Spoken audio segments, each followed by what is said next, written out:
And here we are, Stade Saputo in Montreal, Quebec, or Montreal, as I like to call it when I'm here. I love doing the French thing. I haven't taken French since fourth that grade. Was French, but was it? Sorry. I haven't taken it for a long time, but my family would appreciate it because they always mock me for trying to match the accent and the language of the territory I'm in. It's a very French-speaking area. Except when you do it. Except when I do it. Yeah. Large Italian sector. I don't know if there's a British category here in Montreal, but I'm Glenn Crooks, Matty Lawrence. We're going to be with you for the live commentary right here from Stade Saputo. It's a really cozy community feel to this stadium in Montreal, right next to the Olympic Stadium, which is where CF Montreal is forced sometimes indoors in the early portion of the season because this field is still rather frosty. Today, though, what a beautiful day. 69 degrees Fahrenheit. They have the Celsius thing here, and I really don't know how to convert unless I have my computer in front of me, but 69 degrees on an October day, a late October day, for an MLS Cup playoff where New York City FC on the road against CF Montreal. And Matty, the one thing we could say is these two teams, and by the way, we've got some clips from Nick Cushing coming up, some highlights from the last match, and then further discussion on this matchup. But each of these two teams, they're in the best form in MLS. 5 wins in a row, all competitions for both of them leading into this. So it has the look of maybe a very special match. Yeah, and outside of the top 2 teams being LAFC and Philadelphia Union, they are the next best 2 teams in MLS. I think that's factual. I'm sure some Austin fans or Dallas fans may tell me different, but I do not think there are 2 better teams. As I say, apart from the winners of the Eastern Conference, obviously Philadelphia, the winners of the Western, LAFC, both who had 67 points, there's not 2 better teams. And look, I think Montreal would also say that they don't belong in the category with NYCFC. They got 10 more points in the regular season than NYCFC. Only LAFC won more games than Montreal. You know, this is a very good team, and the form as of late, I think it's 1 loss in 15 in the regular season, 1 loss in 16 in all competitions, obviously right, including that win against Orlando. Montreal are right up there with Philly and LAFC. They might, and this game may prove it or may not prove it, they may think Montreal belong in the upper echelon and NYCFC may be just a little rung below. Some interesting stats.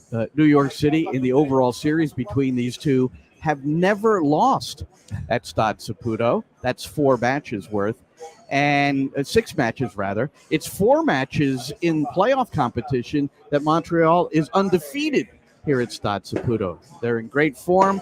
Something's got to give along the way here, so we'll get to that a little bit more. And you mentioned Montreal's win over Orlando. That was 2-0 in the opening round of the playoffs. For New York City, it was a very convincing win at Citi Field against Inter Miami, 3-0 the final. It may have been the most well-played game of the season for New York City, and the timing of that, of course, is quite obvious here in the Eastern Conference semifinals this afternoon. So let's review the first 2 goals because they were both rather pretty, and it's, as you heard, on the New York City FC radio network with me and Matty.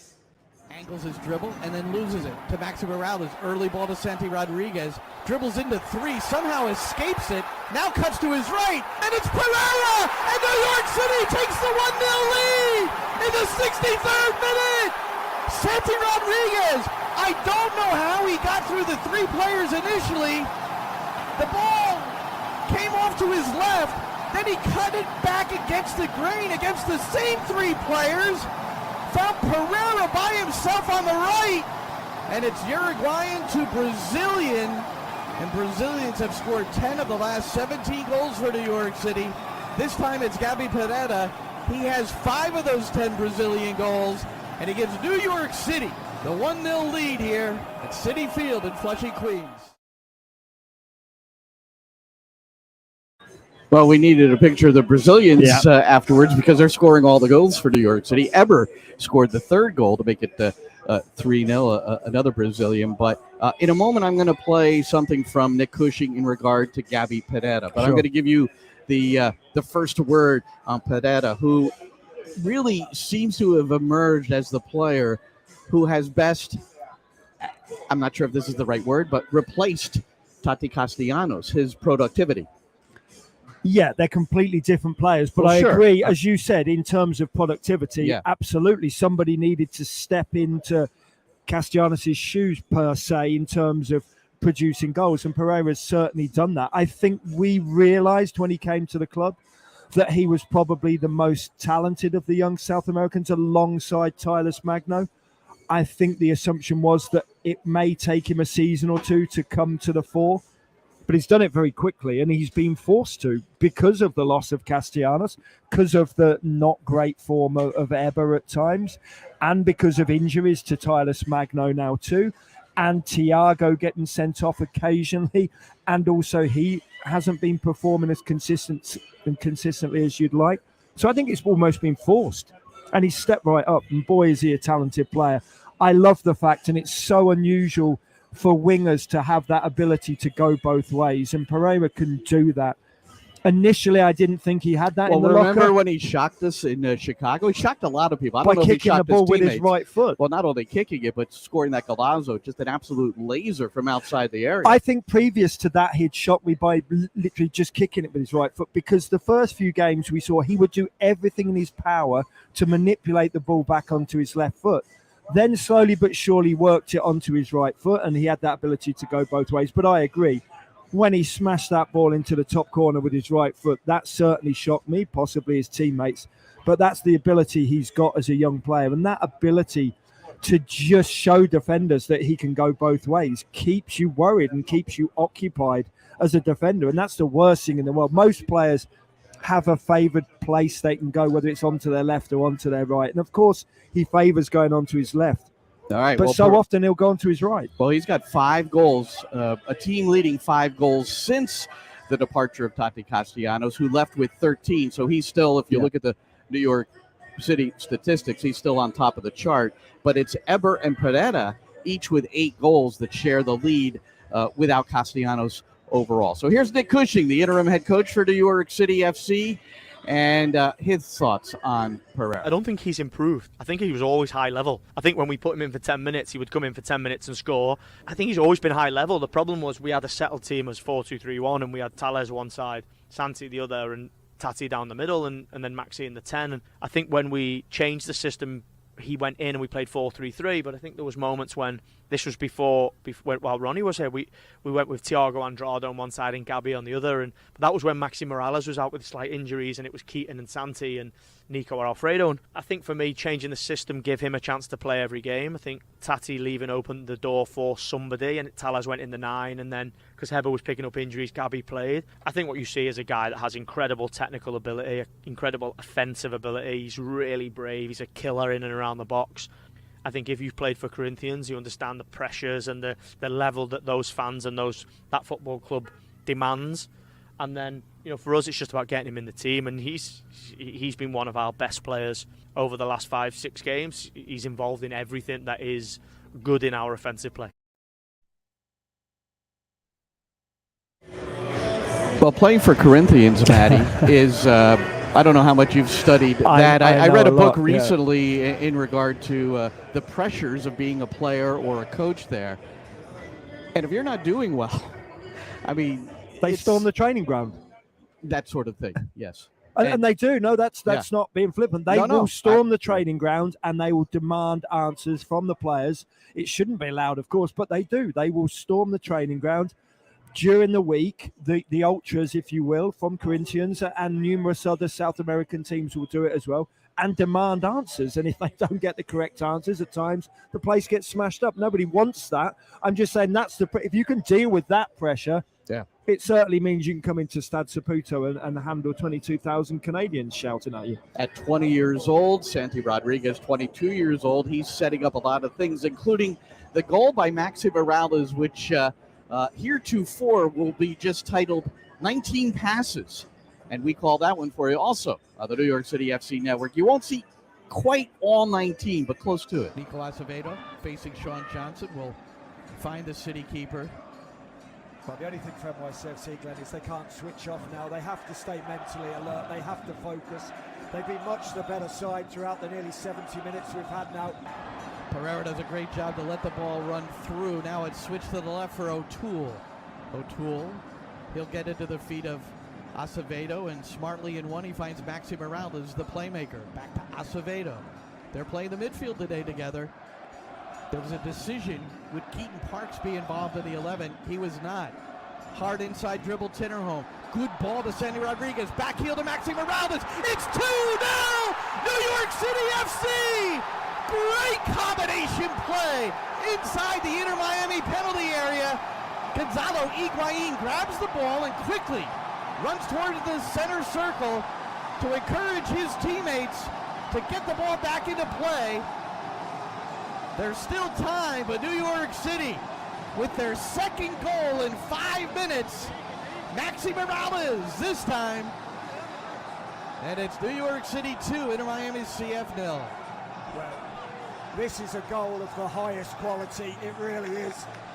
The interchange of play between Santi Rodriguez and Maxi Morales is absolute perfection. Give Tinnerholm some credit too.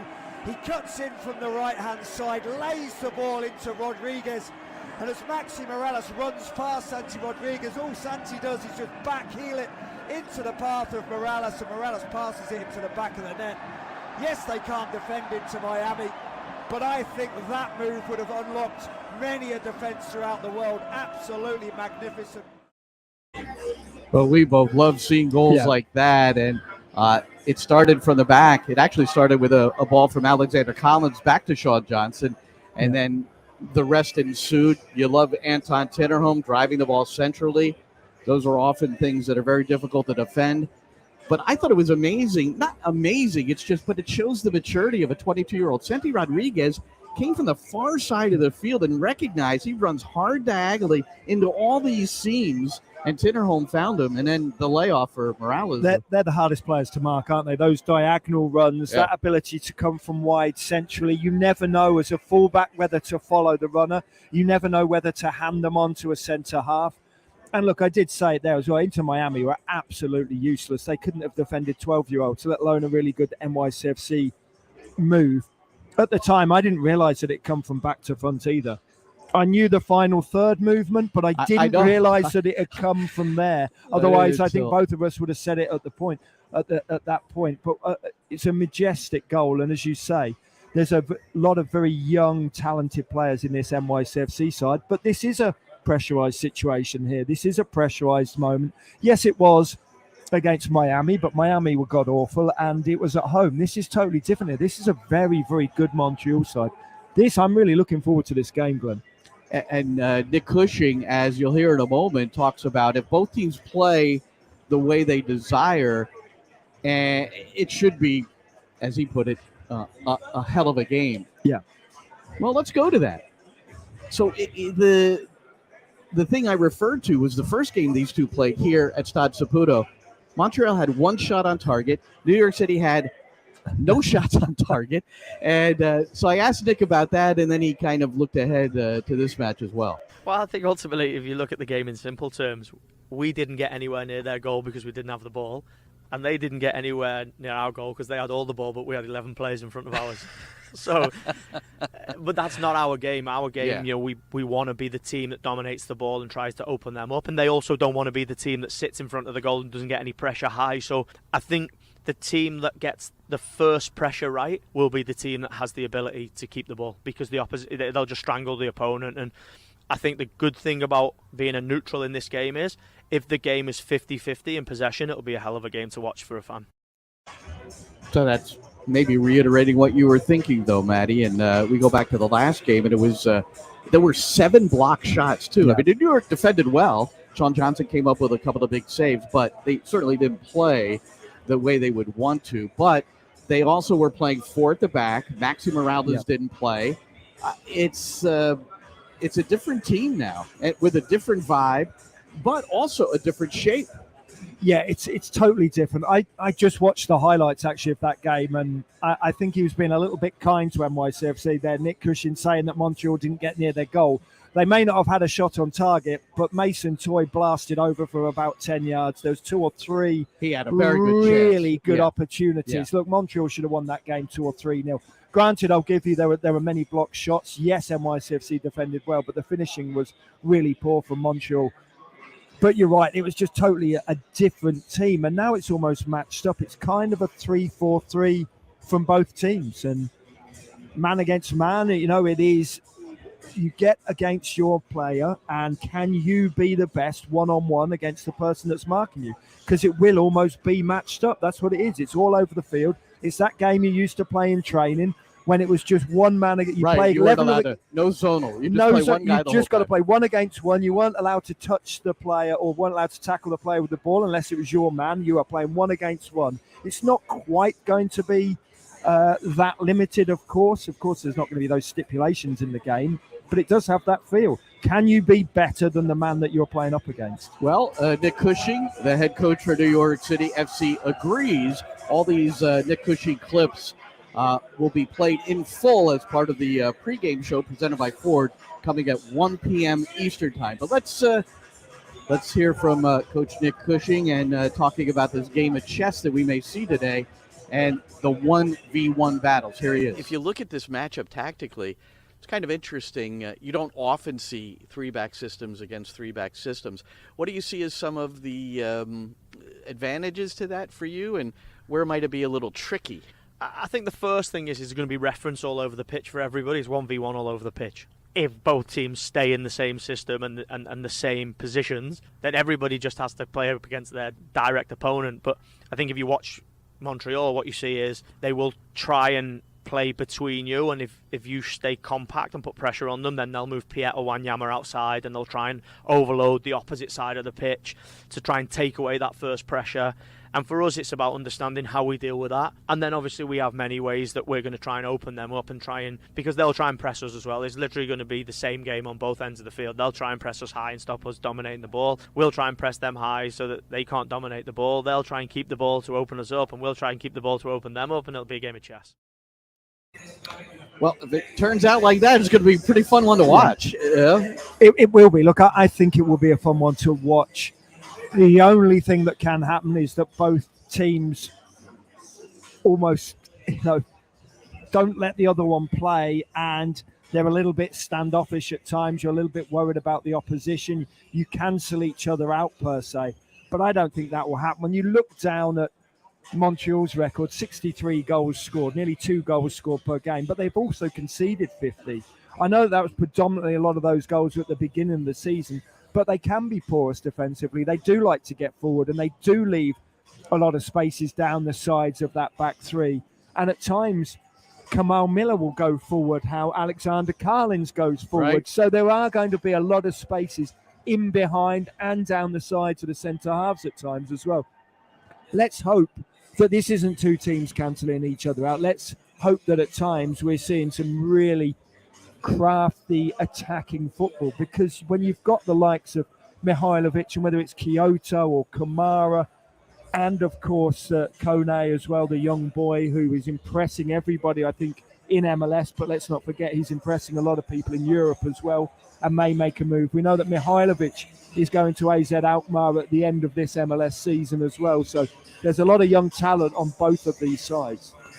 All right, he's Matty Lawrence. I'm Glenn Crooks, and we just did a pan of the stadium. But I think what's really, it's neat for us is it's really old school broadcasting today. We are essentially in the crowd, folks, and you can see it here, and you can see the people walking in front of us here as they get to their seats and get their beverages and food.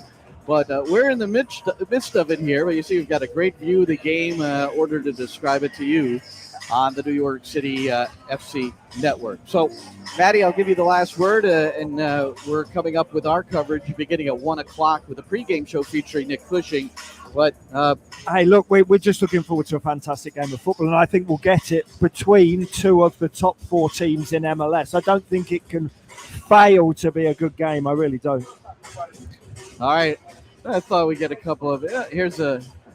Let's go New York City FC. There's a watch party in Queens. We put that up a little bit earlier. Well, here's Jamal, who thinks it will be an entertaining game, and I certainly hope so. And Michael Ortiz, and repping Montreal. They're in Montreal. There are 200 supporters who made the trip, and we know some are at a watch party. And so it's going to be, I think, rather fun for the supporters, for us.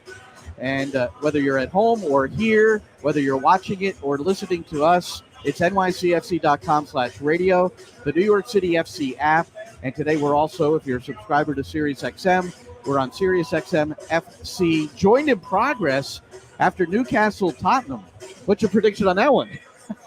I think Saudi Arabia may well beat Spurs in that game. I think there's every chance. All right. Well, we're looking forward to it, folks. Thanks for joining us here on the NYCFC Pregame Live. Certainly us as the commentators for New York City hope that the season is extended. We're in for a good one here. Coming up, Montreal playing host to New York City in the MLS Cup playoffs, Eastern Conference semifinals. Enjoy it, everybody.